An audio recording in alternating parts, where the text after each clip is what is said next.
नमस्कार। हम लोग पतंजलि आईएएस एकेडमी के बैनर के तहत जो 11th जेपीएससी का विज्ञापन आने वाला है, उसी को ध्यान में रख करके एक नए कोर्स की शुरुआत किए हुए हैं और उम्मीद है कि यह आप लोगों के लिए बेहद फायदेमंद रहेगा। इस शुरुआत के अभियान में हम लोगों ने डिसीजन लिया है कि जो जेपीएससी का हमारा कोर्स है वो सामान्यतः पीटी खंड दो भागों में विभाजित है। एक झारखंड जीएस है और दूसरा जनरल जीएस है। दोनों ही सेगमेंट से 100 प्रश्न पूछे जाते हैं। तो आज का जो क्लास है यह जीएस सेगमेंट के अंतर्गत कुछ विशेष पाठ्यक्रम पर केंद्रित है। जैसे कि आप इसको देख सकते हैं कि जीएस सेगमेंट के अंतर्गत हम लोग को history, geography, polity, economics, science tech और लोक प्रशासन, सुशासन जैसे कई सेगमेंट पढ़ने हैं। लेकिन इसी सेगमेंट में जेपीएससी में एक विशेष पाठ्यक्रम दिया गया है और वो जो विशेष पाठ्यक्रम है वह विविध के नाम से जाना जाता है। देखा जाए तो इसमें जितने भी टॉपिक होते हैं सभी मेन स्ट्रीम के ही टॉपिक हैं, लेकिन फिर भी यहां से 15 प्रश्न पूछे जाते हैं जो स्पेशलाइज्ड तौर पर होते हैं। इसमें एक चीजें हैं कि बहुविध प्रकृति के प्रश्नों में सबसे पहला जो टॉपिक हम लोग को पढ़ना पड़ता है वह है ह्यूमन राइट, मानवाधिकार। सेकेंड टॉपिक जो है उसमें कह सकते हो कि ईवीएस, इन्वायरमेंटल साइंस से रिलेटेड टॉपिक है, जिसमें बायोडाइवर्सिटी, क्लाइमेट चेंज, वातावरणीय सुरक्षा। थर्ड टॉपिक नगरीकरण, अर्बेनाइजेशन से रिलेटेड है। फोर्थ स्पोर्ट्स से है। 5 डिजास्टर मैनेजमेंट से है। 6 जो है वो गरीबी और बेरोजगारी। अगर ध्यान से देखिए तो गरीबी और बेरोजगारी इकोनॉमिक्स खंड का पार्ट है। डिजास्टर मैनेजमेंट और नगरीकरण जो है वे दोनों जियोग्राफी के पार्ट हैं। ह्यूमन राइट्स पॉलिटी के पार्ट हैं। इसलिए मैं बोल रहा हूं कि ये मेन स्ट्रीम के ही कोर्स हैं, लेकिन फिर भी हम लोग इसे अलग से स्टडी करते हैं। लास्ट में अवार्ड है और फाइनली जो है वो यूएनओ है, संयुक्त राष्ट्र संघ एवं इससे जुड़ी हुई एजेंसियां। तो बैच के इनिशियल तौर पर हम लोगों ने डिसाइड किया कि इस बैच का जो सेगमेंट है वो विविध से ही चालू किया जाए। और इस क्रम में इत्तेफाक देखिए कि आज जिस टॉपिक का हम लोग शुरुआत करने जा रहे हैं वो सबसे लास्ट टॉपिक है। मतलब जीएस का लास्ट सेगमेंट का लास्ट टॉपिक से जेपीएससी 11th की पहली कक्षा स्टार्ट हो रही है। इसके पीछे भी कुछ अंतर्निहित कारण रहे होंगे, लेकिन फिर भी हम लोग इसको यहीं से स्टार्ट करते हैं। और इस पॉइंट ऑफ व्यू से हम लोग को देख करके चलना है कि यहाँ जितने भी सेगमेंट हैं सभी सेगमेंट से हमारे पास 2 प्रश्न पूछे जाने हैं। और पिछले एग्जाम में भी यूएनओ वाले अगर सेक्शन से देखिएगा तो यहां से भी 2 प्रश्न पूछे गए थे। तो इन 2 प्रश्नों के लिए इस टॉपिक का कैसे स्टडी किया जाए उसके ऊपर हम चर्चा को आज आगे बढ़ाएंगे। तो आइए, हमारे साथ कुछ ग्राफिक्स वगैरह भी हैं, उन्हीं के साथ हम लोग इस टॉपिक को थोड़ा थोड़ा कर करके आगे बढ़ाएंगे। और यूनाइटेड नेशंस का ये लोगो है। एक सबसे बड़ा प्रश्न यही उठता है यूनाइटेड नेशंस पढ़ने के क्रम में कि यूनाइटेड नेशन का जन्म क्यों हुआ। ठीक है, दुनिया को यूनाइटेड नेशन डेवलप करने की जरूरत क्यों महसूस की गई। तो इसके पीछे एक बड़ा लंबा जर्नी है। सेकेंड सेगमेंट में हम लोग जाते हैं तो चर्चा करते हैं कि यूएनओ के करंट सिचुएशन क्या है, अर्थात किस लैंग्वेज में वो काम करता है, उसका ऑफिस हेडक्वार्टर कहां पर सेटल है, इसका एस्टेब्लिश डे कब मनाते हैं, इसके बजटीय प्रोविजन को कौन कौन मिलकर पूरा करते हैं। और इसी प्रकार की चीजें सेकेंड फेज में हम लोग देखते हैं। और थर्ड फेज में जब हम लोग जाते हैं तो हम लोग मौलिक तौर पर काम करते हैं थर्ड फेज में जाने के बाद कि यूएनओ के कौन कौन से अंग हैं और कौन कौन से इसके ब्रांचेज हैं, प्रोग्राम हैं, ताकि उसके ऊपर हम लोग थोड़ा गहराई से काम कर सकें। तो इस पॉइंट ऑफ व्यू से सबसे ज्यादा अगर कोई समझने वाली चीज है, रहस्यमूलक चीज है, तो इवेनो के जन्म की आवश्यकता ही है। आप स्क्रीन पर देख रहे हैं कि इवेनो शांति के लिए दुनिया में लाया गया, एक पीस प्रोसेस को डेवलप करने के लिए इस ऑर्गेनाइजेशन का जन्म हुआ था। तो सवाल है कि शांति क्यों चाहिए? शांति तो तब चाहिए जब युद्ध होगा, ठीक है। तो युद्ध कौन से लड़े गए? सवाल है, युद्ध साधारण कारणों से नहीं लड़े जाते हैं, उसके लिए भी कुछ विशिष्ट कारण रहे होंगे। तो इवेनो की जन्म की कहानी को जानने के लिए हम लोगों को जो स्क्रीन पर कुछ पॉइंट दिख रहे हैं, कैपिटलिज्म पूंजीवाद, मर्केंटिलिज्म मतलब वाणिज्यवाद, और इंपीरियलिज्म मतलब साम्राज्यवाद, ये तीन ऐसे एलिमेंट थे। इन्हीं से जो स्क्रिप्ट बना, उसी स्क्रिप्ट के दम पर दो युद्ध हम लोग लड़े, फर्स्ट वर्ल्ड वार और सेकेंड वर्ल्ड वार। और दोनों ही विश्व युद्ध के बाद दुनिया एक ऑर्गेनाइजेशन को जन्म दी कि दुनिया में जो शांति को कायम रख सके, ठीक है। तो इस फेज में अगर देखिएगा तो जब फर्स्ट वर्ल्ड वार समाप्त हुआ था तो राष्ट्र संघ आया था, और जब सेकेंड वर्ल्ड वार समाप्त हुआ तो यूनाइटेड नेशंस आया, संयुक्त राष्ट्र संघ आया। पूरी स्टोरी हम आपको समझाएं तो बात यह उठती है कि मॉडर्न हिस्ट्री का जन्म कहां से हो रहा है, ठीक है। तो मॉडर्न हिस्ट्री के फेज को अगर आपको समझना है तो मॉडर्न हिस्ट्री का फेज इंडिया से नहीं स्टार्ट हो रहा है, बल्कि वो यूरोप से स्टार्ट हो रहा है। और यूरोप में जहां से घटना स्टार्ट हो रही है, उस फेज के पहले चरण का नाम है पुनर्जागरण, रेनेसा, ठीक है। उसको पुनर्जागरण बोलते हैं। पुनर्जागरण का जो फेज है, अगर उसको देखोगे तो 1350 से लेकर 1550 200 ईयर्स के बीच में यूरोप में एक डेवलपमेंट हो रहा है। रेनेसा का मतलब होता है जो करेंट सिस्टम है, जो करेंट थॉट है, जो करेंट पॉलिटिकल इंस्टीट्यूशन है, इसको त्याग देना है और उसके जगह पर नए सिस्टम को लाना है। जैसे मोनार्की, राजतंत्र वगैरह दुनिया में था पहले कायम, तो राजतंत्र का अपोजिट वर्ड क्या है? डेमोक्रेसी। तो पुनर्जागरण में बड़े बड़े राजा और उनका जो साम्राज्य है वो बंद हो जाएंगे और उसके जगह पर डेमोक्रेटिक वैल्यूज का जन्म स्टार्ट हो जाता है, ठीक है। तो रेनेसा का जो फेज चालू हुआ, इस रेनेसा के फेज के कारण यूरोप में कहा गया कि पहले क्या था ना, मेडिएवल पीरियड में, कि किसी भी थॉट के केंद्र में ईश्वर होना चाहिए। दुनिया की सारी चीजें किसके लिए हैं? ईश्वर और उसके जो रिप्रेजेंटेटर है राजा, उसकी सुविधा के लिए होनी चाहिए। लेकिन पुनर्जागरण के बाद जो टाइम आया, उसमें कहा कि नहीं, ह्यूमन डेवलपमेंट का जो कॉन्सेप्ट है वो कंप्लीट कॉन्सेप्ट जो होना चाहिए वो ह्यूमन सेंट्रलाइज होना चाहिए। उसके केंद्र में क्या होना चाहिए? मानव। मतलब इंसान को अच्छा खाना कैसे मिले, इंसान को पहनने के लिए अच्छे कपड़े कैसे मिले, इंसान के जीवन में सुख सुविधा कैसे आएगा, मानव को क्या करने से खुशी मिलेगी, इस थॉट के ऊपर डिस्कशन होना चाहिए। तो उस थॉट को जिन लोगों ने आगे बढ़ाया, उस फेज को हम लोग बोलते हैं प्रबोधन काल। प्रबोधन काल को हम लोग बोलते हैं द एज ऑफ इनलाइटमेंट, ठीक है। तो इनलाइटमेंट के फेज में बड़े बड़े लोग पैदा होंगे, राके, जेम्स मिल, एडम स्मिथ,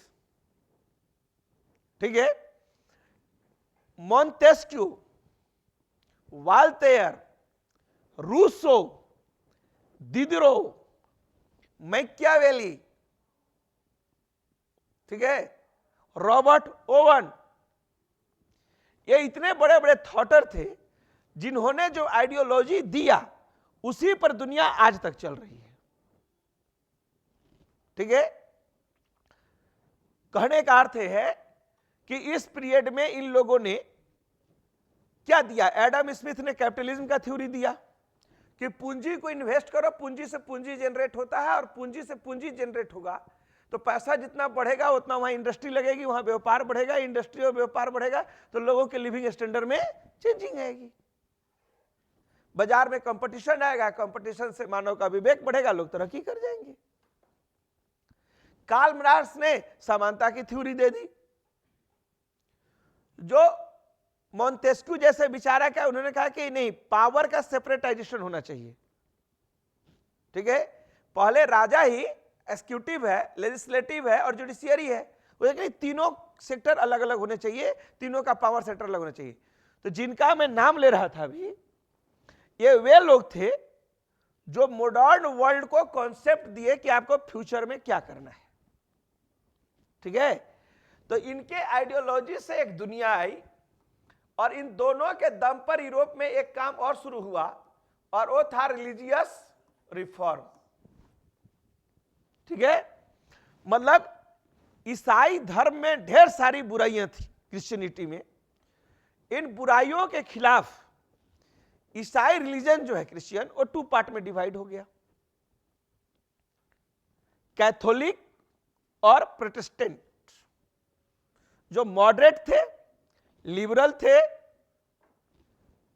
चेंजिंग को एक्सेप्ट कर रहे थे, वे थे प्रोटेस्टेंट और उसका लीडर कौन था, इंग्लैंड। ठीक है, और जो रेडिकल वैल्यू से जुड़े हुए लोग थे वे कैथोलिक थे और उनको प्रोटेक्शन मिल रहा था फ्रांस में। ठीक है, क्रिश्चियनिटी भी 2 भाग में टूट गई।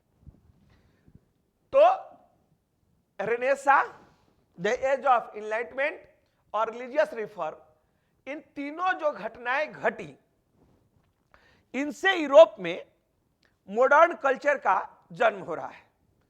और मॉडर्न कल्चर में क्या आ रहा है, अगर चीजों को समझना हो तो ऐसे समझिए चीजों को कि इसके जगह पर यूरोप में 4-5 चीजें होंगी।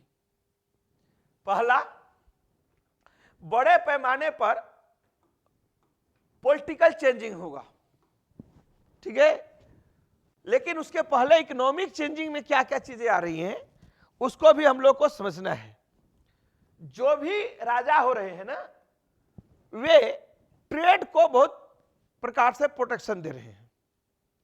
ठीक है, मतलब जो मॉडर्न अप्रोच आ रहा है, इस मॉडर्न अप्रोच में अगर आप देखना चाहते हैं तो सबसे पहले क्या चीजें हैं कि गांव के लोग कहां जा रहे हैं, शहर में जा रहे हैं। अर्बेनाइजेशन, यूरोप में क्या हो रहा है, शहरीकरण हो रहा है। ठीक है, यूरोप में शहर क्या हो रहे हैं, व्यापार के केंद्र बन रहे हैं। तो यहां पर व्यापार को इनके द्वारा प्रमोट किया जा रहा है। व्यापार के 2 प्रकार के लक्षण होते हैं, एक इंटरनल अपने स्टेट के भीतर, दूसरा अपने कॉन्टिनेंट के भीतर, यूरोप के भीतर। फ्रांस के लोग इंग्लैंड जाएं, इंग्लैंड के लोग फ्रांस आए, लेकिन इससे भी यूरोप का पेट नहीं भरा। यूरोप के लोग बड़े बड़े डिस्कवर करना चालू किए, जिसको हम लोग बोलते हैं कि व्यापार को प्रमोट करने के लिए इन लोगों ने भौगोलिक खोज की। ठीक ना, और भौगोलिक खोज जो हुए, इन भौगोलिक खोजों के कारण दुनिया से यूरोप का क्या हुआ, संपर्क हुआ। और इस संपर्क का परिणाम हुआ कि इनके पास पूंजीवादी मॉडल में पूंजी सफिशिएंट मात्रा में मिलना स्टार्ट हो गया। पूंजी जब सफिशिएंट आई तो इंग्लैंड में और बाकी यूरोपियन कंट्री में एक और घटना घटी, उसको हम लोग बोलते हैं इंडस्ट्रियल रेवोल्यूशन। क्या कहते हैं, औद्योगिक क्रांति। ठीक है, अब यूरोप में इंडस्ट्री सेटल हो गया, आदमी के जगह मशीन पैदा करने लगे। तो जो आदमी अकेले एक साल में 10 कंबल बनाता था, मशीन एक दिन में 10 कंबल बनाने लग गए। तो हाईली प्रोडक्शन बढ़ा। जब ये हाईली प्रोडक्शन बढ़ा तो प्रोडक्शन 2 ही चीजों पर आगे चल सकती है। पहला, एक तो है कि उसे रॉ मटेरियल हमेशा मिलते रहना चाहिए। ठीक है, अगर कच्चा माल नहीं मिलेगा तो फैक्ट्री चलेगी, पर्याप्त मात्रा में रॉ मटेरियल चाहिए। और दूसरा, अगर उसे कोई चीज चाहिए तो उसको मार्केट चाहिए, क्योंकि जो प्रोडक्ट मशीन मेड हैं उनको अगर बिक्री नहीं होगा तो हम बना के क्या करेंगे? एक दिन में हम 500 कंबल से घर को भर दिए, अगले दिन फिर 500 कंबल बना के भर दिए, तो ये कहीं जाके बाहर के मार्केट में बिकना तो चाहिए। जब तक बाजार में इसका सेल नहीं होगा तब तक प्रोडक्शन करने का कोई मायने। तो यूरोपियन कंट्री को लगा कि हमें व्यापार के लिए बाजार खोजना चाहिए। ठीक है, तो बाजार में दो प्रकार की चीजें होती हैं। एक कॉम्पिटिटिव बाजार, अगर इंग्लैंड के लोग इंडिया में आए और आ करके अपने प्रोडक्ट को बेचना चालू किए, तो यहां सबसे इंटरेस्टिंग बात जो सोचने वाली थी वो क्या थी, बता सकते हैं? ठीक है, यहां जब वे लोग बेचने के लिए आए तो उन लोगों को भारतीय भले ही हाथ से कपड़े बनाते होंगे, लेकिन कपड़े इनके हाथ के भी थे और मशीन के भी थे। तो बाजार में एक साइलेंट प्रतियोगिता तो थी, चॉइस भी थी। इंग्लैंड के लोगों ने इसी प्रकार के सोच को आगे बढ़ाया और बोला कि नहीं, जो डिमांड है, जो सप्लाई है, चाहे जो रॉ मटेरियल है, उस पर हमारा कंट्रोल होना चाहिए। मतलब अगर इंडिया के मार्केट में जैकेट बिकेगा तो सिर्फ वो मेड इन इंग्लैंड होना चाहिए, बाकी मेड इन इंडिया का जैकेट, मेड इन फ्रांस का जैकेट। तो इसके लिए उन्होंने इंडिया के मार्केट से सारे बाहरी कंपनियों को खदेड़ दिया। खदेड़ने के लिए अपनी आर्मी यूनिट बनाई। हर कंपनी की अपनी पर्सनल आर्मी है और उस आर्मी से दूसरे युद्ध में आ रहे हैं। अब भारत में लोग आए, डच को, फ्रेंच को, पुर्तगीज को, सबको भगाए, नहीं यहां कोई कंपटीशन होगा, जो हम चाहेंगे वही होगा। बाद में वे पंजाब, कलकत्ता, दिल्ली पर भी कैप्चर कर लिए। तो जब वे सब पर कैप्चर कर लिए तब वे भारतीय लोगों को बोले, ये सुनो फार्मर ग्रुप्स, जो पीजेंट ग्रुप्स है महाराष्ट्र का, आज से तुम लोग खेत में धान चावल नहीं उगाएगा। ठीक है, आप लोग गेहूं की खेती नहीं करोगे, कपास करो मेरे लिए, नहीं करोगे खड़ा करके गोली मार दो। तो पॉलिटिकल पावर जब उनके हाथ में आया तब ना वो पीजेड क्लास को टारगेट किए कि हम जो बोल रहे हैं वो प्रोडक्शन होगा, तुम्हारे खेत में नील होगी, तुम्हारे खेत में कॉटन होगा, जूट होगा। ठीक है, फूड प्रोडक्ट्स नहीं उगा सकते हो, उगाना है तो लाओ, हम लिमिट तय करते हैं कि अगर तुम्हारे पास 10 हेक्टेयर जमीन है तो 5 हेक्टेयर में कमर्शियल फसल उगाओगे और 5 एकड़ में फूड प्रोडक्ट। तो उन लोग इस चीज को कब कंट्रोल करते? जब उनके पास पॉलिटिकल पावर आया था। इसी पॉलिटिकल पावर को साम्राज्यवाद कहा जाता है। समझ गए बात को? कहने का मतलब कि इंडिया में अंग्रेज कब आए? टाइम पीरियड के वैल्यू से देखा जाए तो 1600 में आए, लेकिन 1757 में प्लासी के वार लड़ने से पहले ये लोग क्या कर रहे हैं? यूरोप का प्रोडक्ट ला रहे हैं, भारत में बेच रहे हैं, और भारत में बेच रहे हैं तो ये भी बेच रहे हैं, फ्रेंच भी बेच रहे हैं, डच भी बेच रहे हैं, और इंडियन मार्केट में भारतीय गुड्स भी बिक रहे हैं। लेकिन 1757 के बाद, 1757 के समझो कि पहले ये लोग इंडिया के मार्केट से डच, फ्रेंच वगैरह को आउट किए, और 1757 के प्लासी वार के बाद फिर बक्सर वार 1764, फिर आंग्ल मैसूर युद्ध 4, एंग्लो मराठा वार 3, एंग्लो सिख वार 2, इनके माध्यम से यहां के टोटल पॉलिटिकल लीडर को समाप्त कर दिए और पूरा इंडिया पर अपना, अब सड़क पर खाने की चीजें बाद में जाएंगी, उनके बिकने वाले कपड़े के माल पहले जाएंगे। सड़क पर उनका कंट्रोल है, प्रोडक्शन पर उनका कंट्रोल है, मार्केट पर उनका कंट्रोल है, सबको बाहर कर दिए। तो जब कोई एक देश दूसरे देश पर कब्जा करके वहां के पॉलिटिकल पावर अपने हाथ में ले ले और वहां के इकोनॉमिक्स कंडीशन को अपने डेवलपमेंट के लिए यूज करने पड़े, वहां के जो सोर्सेज हैं उनको अपने हित के लिए काम करने लग जाए और उनमें ह्यूमैनिटी भी खत्म हो जाए। अगर भारतीय खाए बिना 5 लाख लोग मर गए उससे कोई दिक्कत नहीं है, लेकिन इंग्लैंड की फैक्ट्री में 5 दिन का स्टॉक कम ना हो, जब ये प्रायोरिटी आ जाए, दैट इज कॉल्ड इंपीरियलिज्म, साम्राज्यवाद। अब यहां समझने वाली बातें हैं कि ये यूरोप के छोटे छोटे मुल्क, पुर्तगीज, डच जो हैं, या इनके साथ और किसी को रसिया, फ्रांस, ये लोग जब दुनिया में गए तो पूरी दुनिया का इन लोगों ने बंटवारा कर लिया। अब एशिया से देख लो, भारत पर इंग्लैंड का कब्जा है, श्रीलंका पर इंग्लैंड का कब्जा है, तो बगल में इंडोनेशिया और मलेशिया पर डच का कब्जा है, वियतनाम, लाओत्सो और कंबोडिया पर फ्रेंच उपनिवेश है, चीन साइज में बड़ा है तो खरबूजा को काट काट के खा लिया गया है। ठीक है कि आधा पर फ्रेंच रख लो, आधा पर हम लोग रख लेते हैं। इसी प्रकार साउथ अफ्रीका पर अगर किसी और का कंट्रोल है तो मिस्र पर किसी और का कंट्रोल है, ब्राजील पर किसी और का कंट्रोल है, ठीक है, तो बाकी किसी और पर और किसी का कंट्रोल है। तो इन लोगों ने दुनिया को गुलाम बना के पूरे यूरोपियन मुल्क जो 5-6 शक्तिशाली थे, इन लोग किसी न किसी के ऊपर कंट्रोल किया। अब पूरे सिचुएशन में जो चेंजिंग आ रही है वो क्या है? तो चेंजिंग वैल्यू को समझना है कि इंग्लैंड, यूरोप एक मान के चलिए कॉन्टिनेंट है, के कॉन्टिनेंट में देशों का एक ग्रुप है, इसमें सबसे आगे चल रहा है ग्रेट ब्रिटेन, ठीक है, उसके बाद यहां पर सबसे दूसरा कंट्री में फ्रांस आगे चल रहा है, तीसरे में डच आगे हैं, फोर्थ में पुर्तगीज आगे हैं, ठीक है, तो कहीं कहीं स्पेन भी हावी है, ठीक है, रसिया वही का कंट्री है, उसका भी एक अपना विशाल साम्राज्य है, और इन लोग पूरा दुनिया पर एक प्रकार से क्या कर लिए हैं? कब्जा कर लिए हैं। पूरा दुनिया यूरोप का गुलाम है इन 6 मुल्कों का।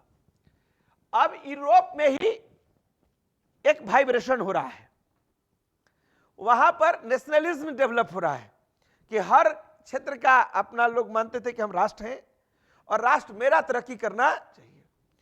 तो यूरोप का जो लैंड था उस पर बहुत सारे लोग कब्जा करके रखे हुए थे। उन्हीं कब्जा के बीच से 2 देश पैदा हुए, एक का नाम है इटली और दूसरा का नाम क्या है, कोई बताएगा? दूसरा का नाम है जर्मनी। जर्मनी को पहले प्रसा बोलते थे और इटली में ही पूरा का पूरा कह सकते हो कि रोमन साम्राज्य खड़ा हुआ था, जो प्राचीनतम एम्पायर था। ये दोनों देशों पर यूरोप के 10-12 मुल्क अलग अलग एरिया पर कब्जा किए थे। जैसे इंडिया है एक मुल्क, तो मान लो दिल्ली से उधर पर पाकिस्तान का कब्जा हो, नॉर्थ ईस्ट पर चाइना का कब्जा हो, नीचे श्रीलंका का कब्जा हो। इस तरीके से जब भारत शक्तिशाली हुआ तो सबको भारत से बाहर खदेड़ दिया। तो दोनों देश आए। इन देशों में भी क्या हुआ कि इनके यहां भी ट्रेड का डेवलपमेंट हुआ, इनके यहां भी कैपिटलिज्म आया और इनके यहां भी इंडस्ट्रियल रेवोल्यूशन हुआ। तो अब इनको भी अपने इंडियन इंडस्ट्रियल रेवोल्यूशन को प्रमोट करने के लिए क्या चाहिए था? मार्केट, कोई कंट्री जहां से इनको भी रॉ मटेरियल मिले, समझिए इस चीज को, या ये लोग भी वहां जाके मार्केट में बेच सके। तो ये लोग दुनिया में जहां भी जा रहा है वहां क्या मिल रहा है? वहां पर इंग्लैंड है, वहां पर फ्रांस है, बोले घुसना नहीं, ये मेरा कंट्रोल का चीज है। तो ये दोनों बहुत छटपटा रहे हैं कि कोई जगह हमको भी मिलना। जब इनके लिए रास्ता ब्लॉक हो जाता है चारों तरफ से, तो इन मुल्कों को लगने लगता है कि दुनिया में अगर अपना पावर नहीं बढ़ाओगे तब तक कोई सुनेगा। तो इन लोगों ने अपने यहां भारी भरकम बजट आर्मी पर एक्सपेंड किए। इनके पास विशाल आर्मी आई, आर्म्स डिपो आए, और जब सब कुछ इनके पास हो गया तो बोला कि देखो भाई, दुनिया में हक करने के लिए युद्ध करना पड़ता है, जीतोगे हराओगे तभी ना किसी को घर से निकालोगे, अगर तुम पराजित हो तो क्या करोगे? समझ में आई बात है? तो हुआ कि भाई फैसला कैसे होगा? तो ये कंट्री डेवलपिंग कंट्री है, अपना डेवलपमेंट कर चुके हैं, यहां भी इंडस्ट्रियल रेवोल्यूशन हो चुका है, इन दोनों का यूनिफिकेशन हो चुका है, और दोनों दुनिया के पावर में अपना वैल्यू चाहते हैं, और इसके लिए वे हथियार भी बना लिए हैं, और ये लोग अब युद्ध चाहते हैं कि फैसला जो है, जो बैटल है, वो ग्राउंड पर होना चाहिए, ताकि दुनिया में समझ में आए कि दुनिया को नया पापा मिल गया है। ठीक है, कौन किंग है पता चलना चाहिए। इससे क्या हो रहा है कि जब यूरोप के मुल्कों के पास हथियार हैं, नेशनलिज्म थॉट है, इंडस्ट्रियल रेवोल्यूशन है, मार्केट पर कंट्रोल है, तो मामला कितना दिन चलेगा? एक न एक दिन तो युद्ध होना ही था। इसमें जर्मनी, इटली के अलावा एक दो एशियन कंट्री भी आगे चल के डेवलप होंगे, और उस कंट्री में नाम आ जाएगा जापान उपग्रह का, यहां भी इंडस्ट्रियलाइजेशन हो जाएगा। ठीक है, कहते हैं कि इस पीरियड में यूरोप में पॉलिटिकल रेवोल्यूशन भी हुए। इंग्लैंड में 1688 में गौरवपूर्ण क्रांति हुई, अमेरिका 1776 में इंडिपेंडेंट देश बन गया, 1789 में फ्रेंच रेवोल्यूशन हो गया, और फ्रेंच रेवोल्यूशन से ही मॉडर्न हिस्ट्री की शुरुआत होती है। वर्ल्ड में मॉडर्न हिस्ट्री का टाइमिंग है फ्रेंच रेवोल्यूशन, वहीं से ये चीजें स्टार्ट होना चालू हो जाती हैं। अब इसका इंपैक्ट क्या होने वाला है, जरा उसको समझना है। दुनिया में पॉलिटिकल रेवोल्यूशन अलग से हो रहे हैं, इंडस्ट्रियल रेवोल्यूशन अलग से हो रहे हैं, रेनेसा के कारण क्या है, सोशल रेवोल्यूशन हो ही चुके हैं, और रिलीजियस रिफॉर्म के चलते कल्चरल रेवोल्यूशन का भी पैटर्न खुला हुआ है।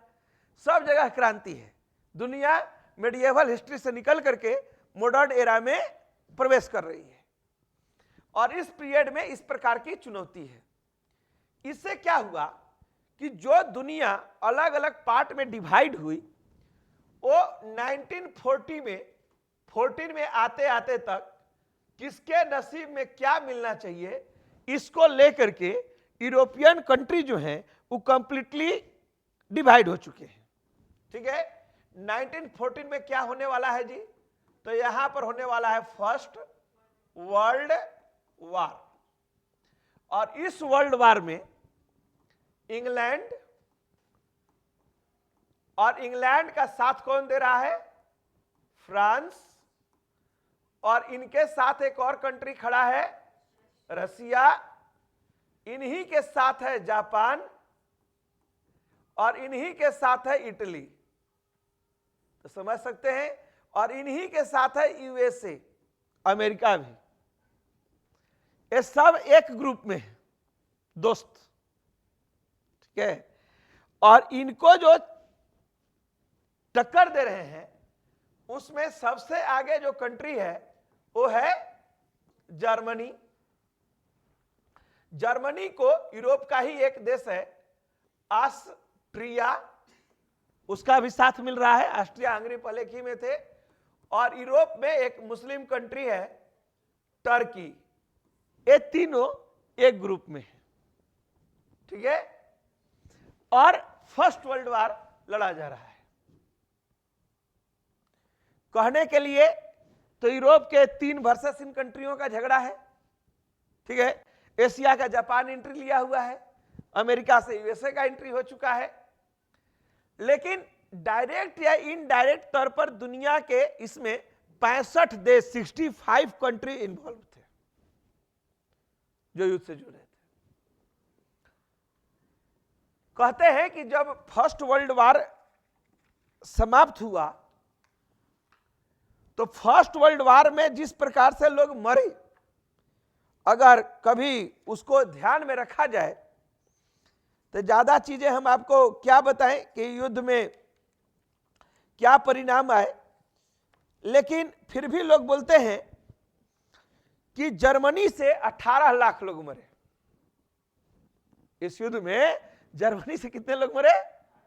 आज जैसा पॉपुलेशन नहीं है 1914 का। आज पूरे वर्ल्ड का पॉपुलेशन 7 अरब पार है। उस पॉइंट से मत देखिए, उस समय की पॉपुलेशन के हिसाब से सोचिए। रूस के 17 लाख लोग मरे हैं, फ्रांस के 13,85,000 लोग मरे हैं, ठीक है। ऑस्ट्रिया हंगरी के 12 लाख, 9,47,000 इंग्लैंड के लोग मरे हैं, इटली में 4,60,000 और तुर्की में 3,25,000 और अमेरिका के 1,15,000 लोग मरे। अगर सरकारी आंकड़ा मार दे तो 80 लाख मरे, 80,40,000 लोग मरे, ठीक है। अब इसके बाद कल्पना करो कि ये तो वे हैं जो पर्सन कैजुअलिटी है, जिनका सरकारी रिपोर्ट जारी हुआ है कि औपचारिक तौर पर कितने लोग मरे, लेकिन मरने वाले इसकी संख्या में डबल रहे होंगे। इस दौरान किसी देश का गिरजाघर हो, पुराना कोई कल्चरल हेरिटेज हो, सबको जमीन में मिला दिया गया। पूरी दुनिया व्यक्ति खाने के लिए मर रहे हैं, लेकिन नहीं, बारूद खरीदना है, ठीक है। पागल हो गई है। युद्ध में जो दृश्य हुआ उससे दुनिया के सभी देश को लगा कि अभी लड़ ले रहे हैं, भले भविष्य में युद्ध नहीं करेंगे, बहुत दिक्कत है। बचेगा कौन, लड़ेगा कौन, नहीं प्रश्न है। जिस लेवल पर युद्ध लड़ा जा रहा है तो बचेगा कौन। यूरोप में 1 करोड़ लोग, आज भी यूरोप की आबादी जो है अगर छाट के निकालोगे तो उसके हिसाब से सोचो कि आज के 100 साल नहीं बल्कि 107 साल पहले की बात कर रहे हैं, ठीक है। अगर वहां 80 लाख लोग मर गए तो सोचो कि आधी आबादी स्वाहा। तो वहां समस्या ये थी कि लड़ेगा कौन, नहीं बचेगा कौन। ये तो जो जीतेगा उस, अब मान लो इस युद्ध में मान लीजिए हम थोड़ा देर के लिए रूस जीतिए गया तो 17 लाख आदमी मर गए, ठीक है। अगर इस युद्ध में इंग्लैंड जीता तो उसके 10 लाख लोग मर गए। सोचो अभी युद्ध में 200 मर जा रहे हैं तो दुनिया उसके ऊपर हमला कर दे रही है, ठीक है। तो युद्ध के बाद तय हुआ कि भविष्य में अब कोई युद्ध नहीं करेंगे। कान पकड़ के कसम खाते। कसम दिलाने वाले व्यक्ति का नाम है, अमेरिका के प्रेसिडेंट हैं वुडरो विल्सन। उन्हीं के प्रपोजल पर यह युद्ध 1918 में समाप्त हो गया। लेकिन इस युद्ध को खत्म होने के बाद हुआ कि एक सम्मेलन बुलाओ जहां एक ऐसा सिस्टम, एक ऐसा मैकेनिज्म बनाया जाएगा जिस मैकेनिज्म में इस बात का प्रयास किया जाएगा कि भविष्य में कोई युद्ध चलिए। तो इन लोगों ने कहा कि युद्ध के बाद पेरिस कॉन्फ्रेंस, पेरिस शांति, पेरिस कहां है बोलिए, पेरिस जो है वो फ्रांस में है। तो पेरिस में क्या बुलाया जा रहा है जी, पेरिस पीस कॉन्फ्रेंस, पेरिस शांति सम्मेलन। कहते हैं कि इसमें जीते हुए मुल्क, पराजित मुल्क, सभी देश के लोग यहां पर पार्टिसिपेट किए। इन लोगों ने शांति का फॉर्मूला एक खोजा कि जर्मनी पहला पराजित मुल्क है ना जी, तो जर्मनी के साथ एक ट्रीटी किया जाए, उसका नाम रखा गया ट्रीटी ऑफ वर्साय, वर्साय की संधि। वर्साय एक महल या प्लेस है जहां पर फ्रांस के महाराजा महारानी रहते थे। इसी प्रकार ऑस्ट्रिया के साथ भी एक संधि की गई है और उस संधि का नाम है ट्रीटी ऑफ सेंट जर्मन। और तीसरा जो पराजित मुल्क में बड़ा था जी, उसका नाम था टर्की। इसके साथ जो संधि की गई उसका नाम है सेवर्स की संधि। इन तीनों ट्रीटियों का छोटा सा कंक्लूजन ही है कि जर्मनी को इकोनॉमिक, मिलिट्री और जियोग्राफिकल तौर पर इतना न कमजोर कर दिया जाए कि वहां दोबारा कोई आदमी पैदा ही नहीं हो जो ऐसा समस्या को पैदा करे। क्योंकि युद्ध के लिए दोषी कौन है? तो पहले बिस्मार्क और बाद में विलियम काइजर, जो कि राष्ट्राध्यक्ष है, चेयरमैन है, चीफ है जर्मनी का। तो जर्मनी के वर्साय के ट्रीटी के कारण एक ऐसा मतलब हुआ कि जर्मनी का 50% हिस्सा दुनिया के दूसरे देश ले गए। उस पर ऐसा ऐसा पाबंदी लगा कि उसकी कहानी हम किसी वर्ल्ड हिस्ट्री के टॉपिक में आपको बता देंगे। उसके पास जितना कोयला था उसका 60% हिस्सा दूसरा कोई को दे दिया गया, और लोहा इस्पात जो बनाता था वो अलग दे दिया गया। उसका मिलिट्री कहा गया कि अब आपके यहाँ जो है 1 लाख से ज्यादा की फौज नहीं बन सकती है। आप लोग परमाणु पनडुब्बी बहुत अच्छा बनाते हैं तो पनडुब्बी बनाइएगा, लेकिन हमको दे दीजिएगा बना करके। मतलब जर्मनी का मिलिट्री पावर जीरो, उसके आधे से अधिक जमीन छीन लिए गए, उसका कोयला रिजर्व भंडार दूसरे कोई ले गया, आयरन इंडस्ट्री कोई और ले गया, बाकी की इंडस्ट्री भी कोई और ले गया, मिलिट्री विंग को डिक्लाइन कर दिया गया। हुआ कि जर्मनी आगे बढ़ेगा तो युद्ध होगा, क्योंकि युद्ध जर्मनी के चलते हुआ है। तो ऑस्ट्रिया और टर्की के साथ भी इतनी हार्ड ट्रीटी की गई कि ये तीनों शांत रहेंगे यूरोप में तो भविष्य में युद्ध। कहते हैं कि जब पेरिस पीस कॉन्फ्रेंस चल रहा था तो इसके बुलाने वाले यूएसए के प्रेसिडेंट थे, उनका नाम था विल्सन, ठीक है। दूसरा जो व्यक्ति था वो क्लीमेंसो, और तीसरा जो व्यक्ति थे इसमें उनका नाम था लॉयड जॉर्ज,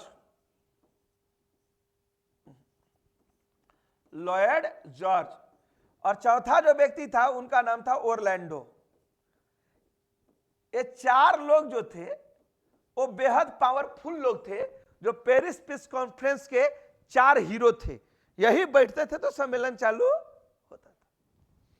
विल्सन यूएसए के प्रेसिडेंट थे, इन्हीं के प्रपोजल पर चूंकि ये घटना घटी थी। क्लीमेंसो ये फ्रांस को रिप्रेजेंट कर रहे थे, और ये बड़ा शत्रु टाइप का आदमी था, क्योंकि जर्मनी के बिस्मार्क ने सेडान के मैदान में इनको हरा करके इनके साथ बड़ा कठोर ट्रीटी किया था, उसके क्षेत्र पर कब्जा वगैरह कर लिया था, ठीक है। तो फ्रांस का एक ही टारगेट था कि जर्मनी को मसल देना है। मतलब वो बोलता था कि कह रहे हैं कि जो ट्रीटी किए हैं ना उस साइन करने के लिए जहां भेजे हैं कर दीजिए, नहीं तो आएंगे और बर्लिन में छाती पर पैर रख के सिग्नेचर करवा लेंगे कि यही ट्रीटी होगी, ठीक है। तो वो आदमी एक ही चीज था कि हमको जर्मनी को नेस्तनाबूद करके ही ट्रीटी में छोड़ना है, और चतुर आदमी था। इसीलिए इस सम्मेलन को लंदन में भी हो सकता था, अमेरिका के भी न्यूयॉर्क में हो सकता था, लेकिन वो अपने ही लाया कि मीटिंग को रोज हम अटेंड करेंगे और अपने हिसाब से चलाएंगे। लॉयड जॉर्ज इसका सबसे कम बोलने वाला आदमी था, लेकिन सबसे आप उसको मतलब था कि किसको क्या मिल रहा है हमको नहीं मिल रहा है, लेकिन ऐसा होना चाहिए जो मेरा हित क्लियर हो। वो चाहता था कि मिलना चाहिए, जर्मनी से लूटो ठीक है, लेकिन फ्रांस उतना ही लूटे कि वो इतना ज्यादा पावरफुल नहीं हो जाए कि हम ही को चैलेंज करें। तो सबको बैलेंस किए हुए था। सब आदमी प्रपोजल ड्राफ्ट कर लेते, 2 लाइन बोलता और बोल करके मामला बना देता, ठीक है। तो ये एक अलग टाइप का आदमी था। ओरलैंडो ये इटली से है।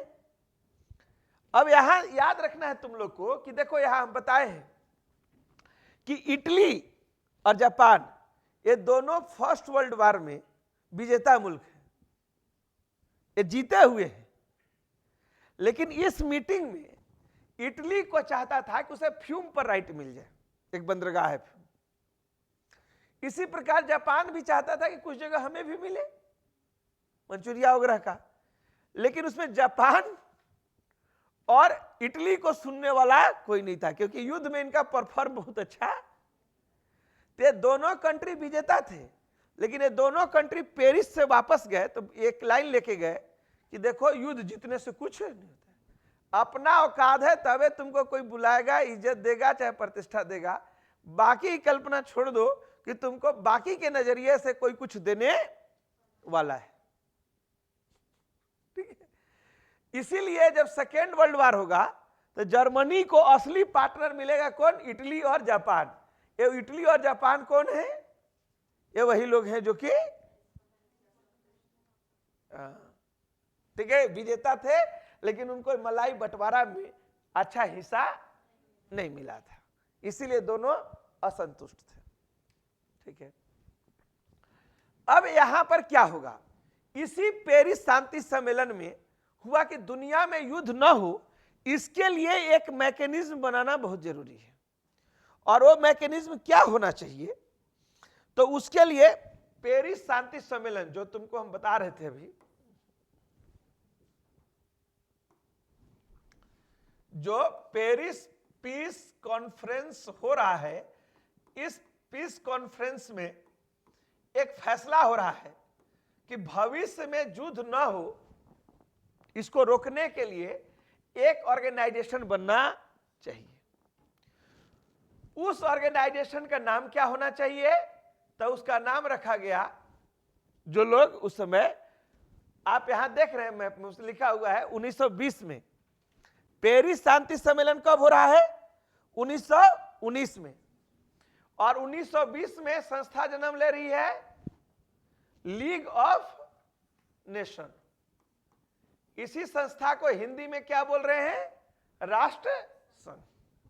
ठीक है, लोग बोलते हैं कि 1919 में जब मीटिंग हुई और जब लीग ऑफ नेशन का जन्म हुआ तो ये कहां पर हुआ?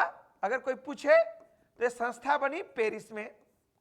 अगर कभी डेट पूछे कि लीग ऑफ नेशन कब फाउंड किया गया था, तो 16 जनवरी 1920 1920 को इसे स्टेबल किया गया।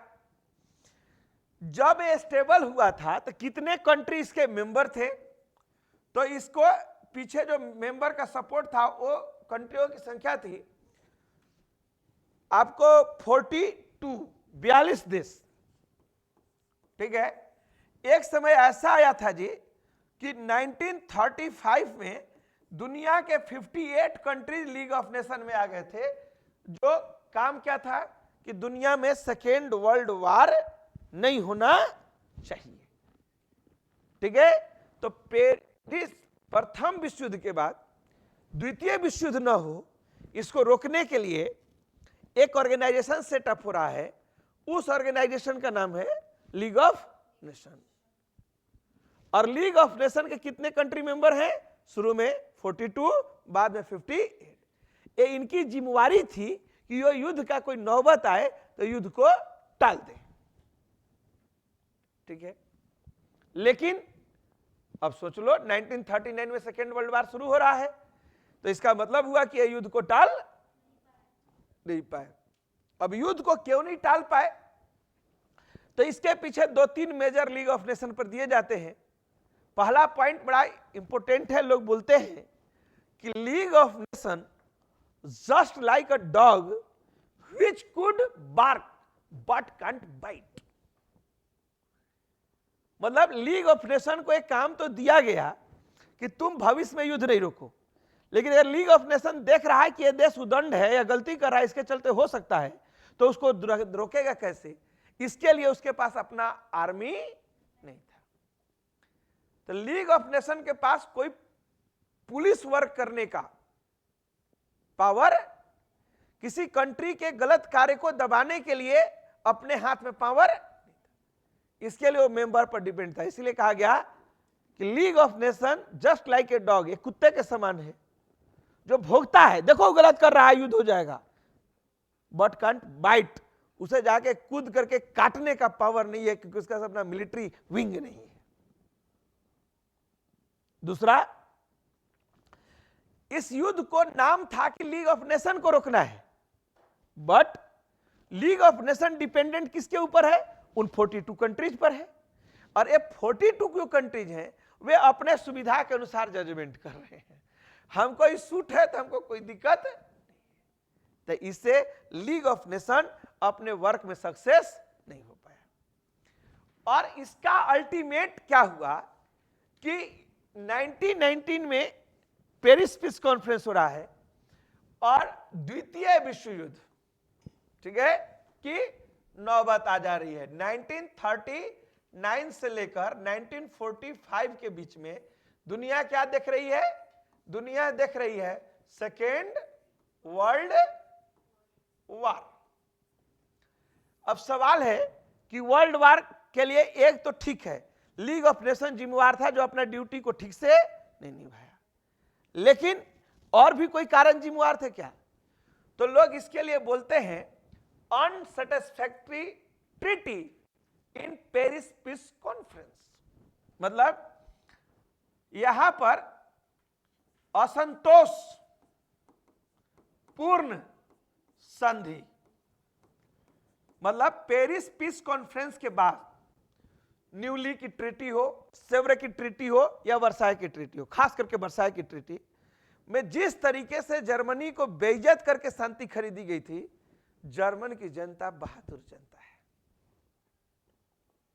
वो अपने सामने किसी को, एक कोई आदमी कहीं भी हो, उसी पार्टी में हो, अगर वो बहुत योग्य है तो आप उसे ज्यादा दिन दबा के नहीं रख सकते। एक दिन वो बगावत करके आगे बढ़ जाएगा। वर्साई की संधि से जिस तरीके से जर्मनी का रग रग मसला गया था, जर्मनी की जनता अपमान का घुट जी रही थी और उनको लग रहा था कि कोई एक ऐसा हीरो पैदा होता ना जो बोलता कि हम वर्साई की संधि को धज्जी उड़ा देंगे, तो उसके पीछे लोग दीवानों की तरफ प्यार करते। और वहां एक काम करने के लिए मिला हिटलर। हिटलर आया और पहले धीरे धीरे अपना पावर बढ़ाया, अपना सरकारी आर्मी के बजाय प्राइवेट आर्मी खड़ा करना चालू कर दिया। और जब पूरी पावरफुल बना लिया तो रोज जानता था कि इंग्लैंड और फ्रांस के लोग को साम्यवाद से बड़ी चिढ़ है, तो कोई एक साम्यवादी का घटना का इल्जाम लगाता, दो चार को साम्यवादी को कत्ल करता तो बड़ी खुश होता और उसी दिन एगो ट्रीटी को धज्जी उड़ा देता, बोला कि नहीं देंगे कोयला में शीशा, जो करना है कर लीजिए। अब पनडुब्बी बना के नहीं देंगे, जाइए, अब बना के हम अपने पास रखेंगे, हम 1 लाख से ज्यादा से ना रखेंगे, क्या करिएगा। जितनी भी ट्रीटी के कंडीशन थे, धीरे धीरे हिटलर उसको। इटली में क्या हुआ? इटली विश्व युद्ध लड़ा था भी था, तो विश्व युद्ध में तो बेचारा उसका भी आदमी मारे गए थे, उसके कल कारखाने भी चौपट हो गए थे। लेकिन जब मलाई का बंटवारा हुआ तो सब कोई को थोड़ा थोड़ा मलाई गिला, तो बाकी लोग खुश थे, इटली की जनता के हाथ में कुछ नहीं आया। तो वहां पर भी आर्थिक मंदी आ गई, गरीबी, बेरोजगारी, इकोनॉमिक कंडीशन खराब हो गया। तो वहां की जनता भी खोज रही थी कोई एक हीरो मिले, जो हीरो एक योग्य हो, लूटपाट के भी पैसा लाए लेकिन हमारा इटली का इज्जत और गौरव लेकर के आए। तो वहां एक नेता पैदा हुआ, मुसोलिनी। हिटलर मुसोलिनी नाम सुनते होंगे, बड़ी चर्चा में रहता है। इसी प्रकार यूरोप में सभी जगह, पुर्तगाल में सालाजार, स्पेन में जनरल फ्रैंको, जर्मनी में वैजे, ये सब अलग अलग तनाशाह पैदा हुए और इन सारे तनाशाह जो पेरिस पीस ट्रीटी के पॉइंट थी उसको खत्म कर दिए। पावर में आए, ट्रीटी को धज्जी उड़ाए और अगल बगल के मुल्क पर अटैक करना चालू कर दिए और जीत करके अपने में मिलाना भी चालू कर दिए। हिस्सा में हिस्सेदारी चाहिए, ऐसे काम नहीं चलेगा। वहां एक क्लियर मैसेज देने की कोशिश की जा रही है। आगे क्या? तो असंतोष प्रश्न संधि के कारण और यूरोप में आई इकोनॉमिक डिप्रेशन के कारण वहां एक नया पैरामीटर जमा हो रहा है और उसके परिणाम स्वरूप वहां तानाशाहों, राइज ऑफ डिक्टेटरशिप, तानाशाहों का उदय, राइज ऑफ डिक्टेटरशिप का जन्म हो रहा है। और इसके बाद लीग ऑफ नेशन ऑलरेडी क्या हो चुका है? असफल हो चुका है। ठीक है, इन सब के कारण और थोड़ा थोड़ा क्या है कि दुनिया में एक और चीज पैदा हुआ है जिसको अभी बताया, साम्यवाद, सोशियोलिज्म। इससे कैपिटलिज्म को बहुत दिक्कत है। कैपिटलिज्म जिसके बेस पर इंग्लैंड की इकोनॉमी, फ्रांस की इकोनॉमी, यूएसए की इकोनॉमी, जापान की इकोनॉमी ग्रो कर रही है, पूरा वर्ल्ड की इकोनॉमी ग्रो कर रही है, कैपिटलिज्म का अपोजिट वर्ड है सोशियोलिज्म, और रूस में सोशियोलिज्म हो गया। ठीक है, तो इंग्लैंड और फ्रांस को लगता था कि सोशियोलिज्म हमारे घर में भी आ जाएगा, इसीलिए सोशियोलिज्म को रोकने के लिए भी दुनिया अलग अलग व्यवहार कर रही थी। परिणाम हुआ कि सेकेंड वर्ल्ड वॉर 1939 में स्टार्ट हो जाता है। मतलब सेकेंड वर्ल्ड वॉर की कहानी क्या है जी? सेकेंड वर्ल्ड वॉर, इसमें ग्रुप डिवाइड है। यहां भी ग्रेट ब्रिटेन एक साइड में है, इसको सहयोग मिल रहा है फ्रांस से। फ्रांस का सपोर्टर कौन है? यूएसए बाद में आया। यूएसए के अलावा रूस भी इधर ही से, उसका नाम है यूएसएसआर, एक ग्रुप में है। और सेकेंड ग्रुप में फिर से कौन है? जर्मनी। और दूसरा कौन आ गया जी? इटली, जो पहले उस ग्रुप में था। और उसी ग्रुप का एक और मेंबर है, वो आ गया है जापान। ठीक है, और इन तीनों के पास दुनिया की सबसे अच्छी सेना है। ठीक है, युद्ध असल में इन्हीं लोग लड़ा, लेकिन इन लोग में से कुछ कुछ लोग गलती करते चले गए, कुछ कंट्रियों को इस तरीके से युद्ध लड़े कि इनकी पराजय हो गई। अब पराजय का एक छोटा सा कारण बता रहे हैं तुम लोग को, इसको इतना ही बात से समझो, ज्यादा गहराई में नहीं ले जा रहे हैं क्योंकि हमको पॉइंट पर आना भी है। ठीक है, यहां देखो है जर्मनी। ठीक है, जर्मनी अपने इस साइड में है इंग्लैंड, इंग्लैंड के ऊपर हमला कर रहा है, और उसके इस साइड में है रूस। अब रूस और इंग्लैंड जन्मजात दुश्मन है, एक कैपिटलिज्म है और सोशियो। तो हिटलर जीवन भर बोलता था ना कि इंग्लैंड हमको सहयोग दे, हम रूस के सोशियोलिज्म को खत्म कर देंगे। तो बात इंग्लैंड को बड़ा पसंद आता था कि हमरे बेटा हमारा शत्रु का नाश कर रहा है। तो इंग्लैंड हिटलर को उदंड बच्चा बनने दिया। ठीक है, और हिटलर जब अपना पूरा तरक्की कर लिया तो एक दिन मुस्कान मारते हुए पहुंच गया रूस, और रूस के राजा से ट्रीटी कर लिया कि हमको इंग्लैंड को छोड़ने दीजिए, आपसे मेरा कोई दुश्मनी नहीं है। ठीक है, मतलब वो रूस गया और उससे अनाक्रमण संधि, मतलब हम आप पर अटैक नहीं करेंगे और आप हम पर अटैक मत कीजिएगा, और हमको अब इसको ठीक करने दीजिए, इसका बैंड बजाने दीजिए पूरा का पूरा मस्ती से। लेकिन जब ये बैंड बजाना चालू किया तो इसको लग रहा था कि अगर हम इंग्लैंड के ऊपर हमला करेंगे तो 3 महीना में इंग्लैंड को जमीन के बल ला देंगे। लेकिन ऐसा हुआ नहीं। तो जर्मनी को चिंता सताने लग गया कि अब इंग्लैंड के पक्ष में फ्रांस आ गया, अब युद्ध 3-4 साल लंबा चलेगा। 4 साल युद्ध जीतने के लिए कोयला चाहिए, खाने पीने के लिए चाहिए, और ये सब कहां मिलेगा? रूस में। तो फिर से हिटलर इधर भी युद्ध शुरू कर दिया कि रूसे पर कब्जा कर लेंगे।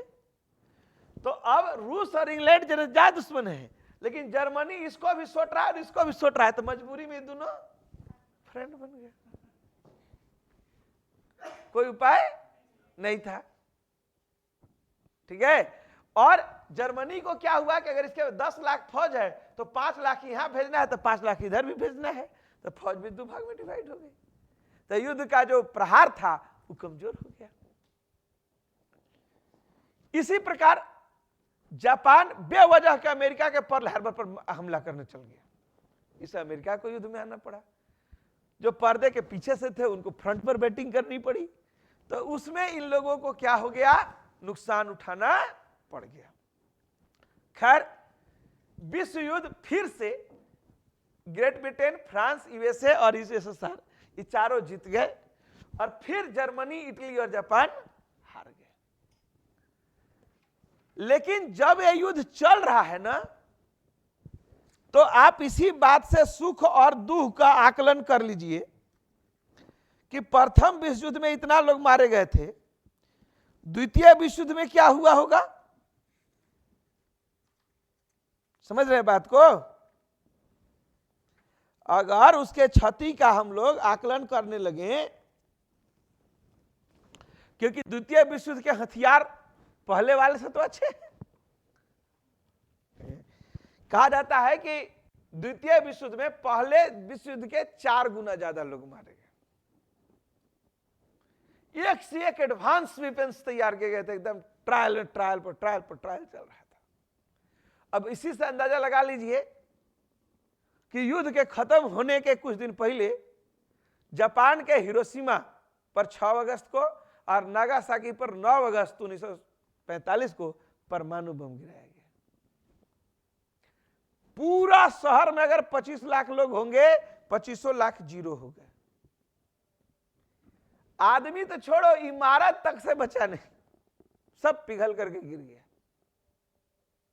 ठीक है, उसको तो छोड़ो, आज भी वहां 100 साल के बाद भी जो बच्चा पैदा हो रहा है, वो लूल्हा लंगड़ा पैदा हो रहा है उसके चलते, मेडिसिन के चलते। तो इसी से समझो कि सेकेंड वर्ल्ड वार कैसा लड़ा गया होगा। और इसमें सभी देशों के पास, जापान के फौज को तो लोग बोलते थे कि करंट की सप्लाई से तेजी फौज भागती है।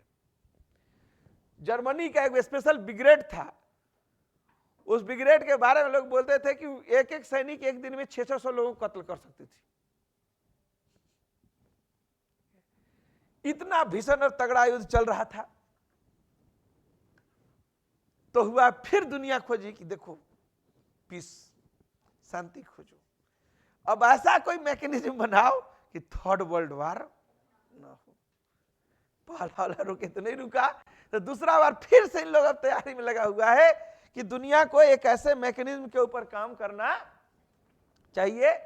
इधर विश्व युद्ध चल रहा है और इधर खोज भी चल रहा है कि एक ऑर्गेनाइजेशन भी चलते रहना चाहिए। तो वे कौन कौन से ऑर्गेनाइजेशन, कैसे इसका जन्म हुआ?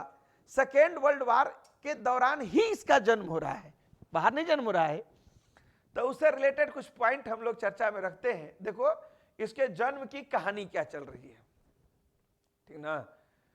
तो जन्म की कहानी में शुरुआत सबसे पहले हो रहा है 14 जुलाई 1941 को, 1940, मतलब सेकेंड वर्ल्ड वार के स्टार्ट होने के ठीक 2 साल के बाद। इसमें कहा जा रहा है कि 14 मित्र राष्ट्र संयुक्त हस्ताक्षर से यह घोषणा की कि वे विश्व में शांति की स्थापना के लिए स्वप्रति, ठीक है, स्वप्रेरित सहयोग देंगे। मतलब अपना सेल्फ कॉन्शियस से लागू कर रहा है उनका कि हमको शांति के लिए काम, मतलब किसी के दबाव में, फोर्स में नहीं कर रहे हैं।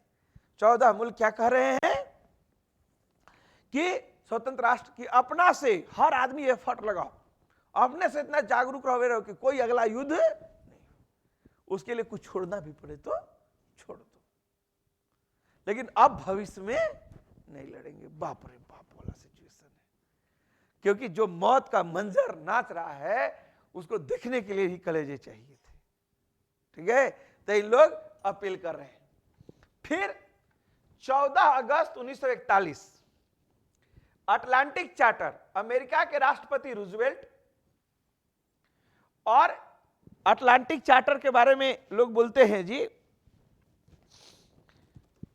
कि इसमें रूजवेल्ट हैं और ब्रिटेन के प्रधानमंत्री विंस्टन चर्चिल, ये 2 लोग हैं।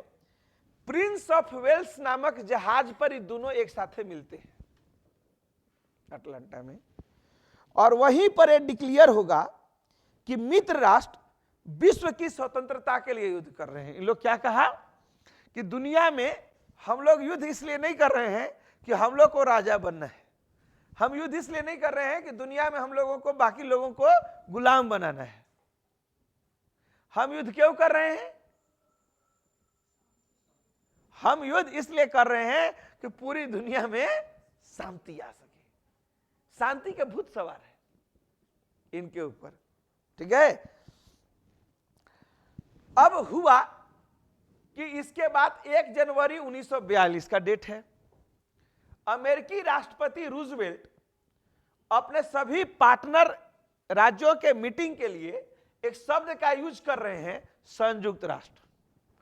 मतलब रसिया, यूएसए, इंग्लैंड, फ्रांस जो सेकेंड वर्ल्ड वार में एक ग्रुप है, इनके लिए वे क्या करें कि हम लोग संयुक्त राष्ट्र हैं, और हम संयुक्त राष्ट्र के लोग क्या चाहते हैं कि दुनिया में शांति है।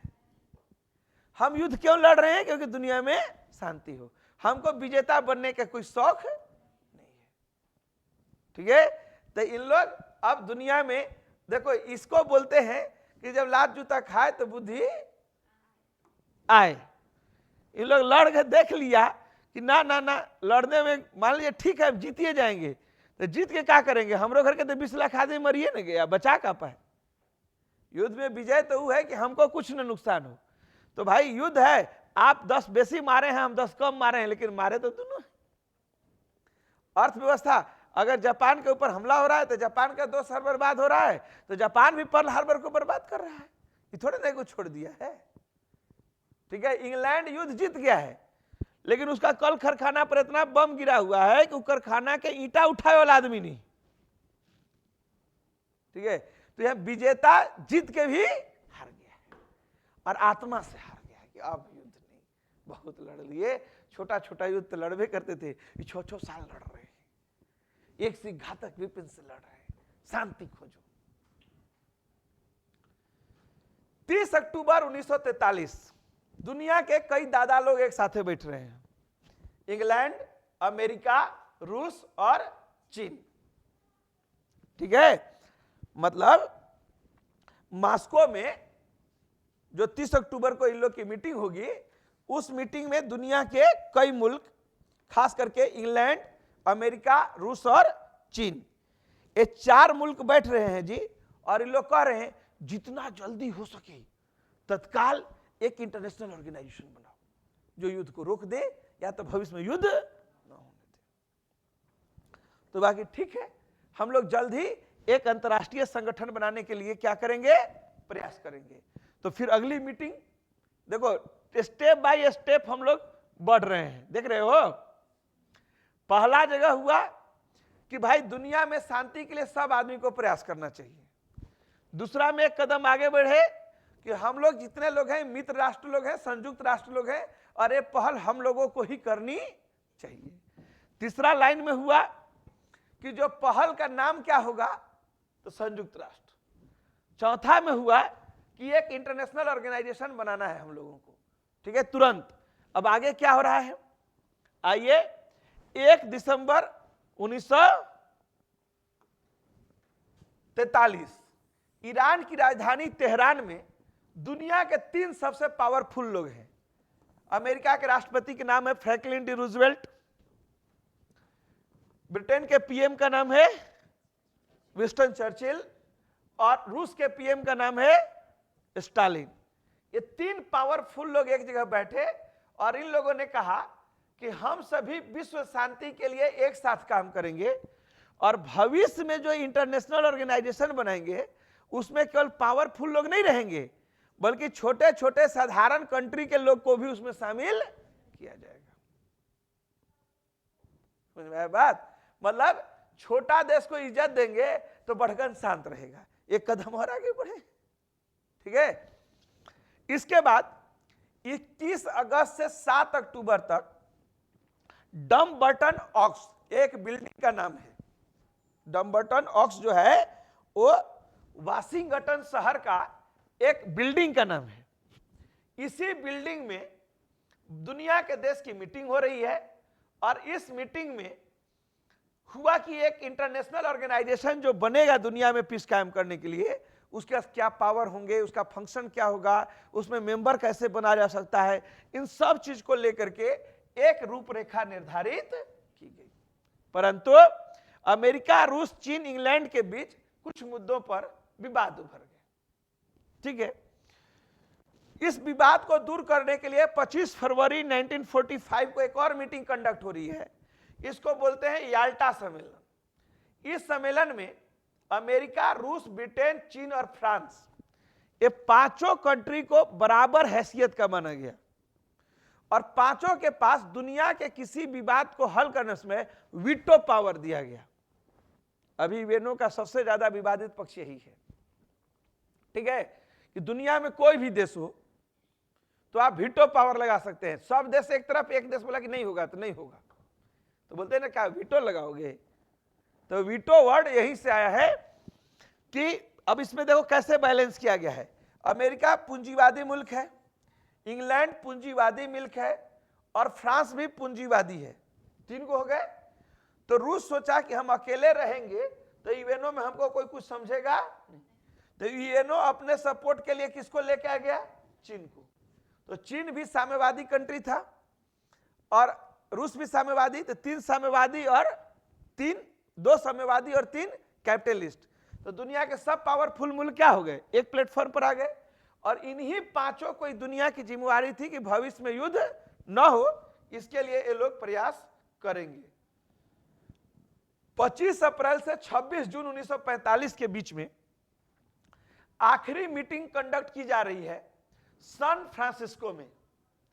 यहीं पर संयुक्त राष्ट्र संघ का चार्टर तैयार किया गया और इसमें 51 कंट्रीज, कैसे ही काम करेगा इसकी फंक्शनिंग की चार्टर की गई, और 51 देशों ने इस पर सिग्नेचर करके अपनी मंजूरी दे दी।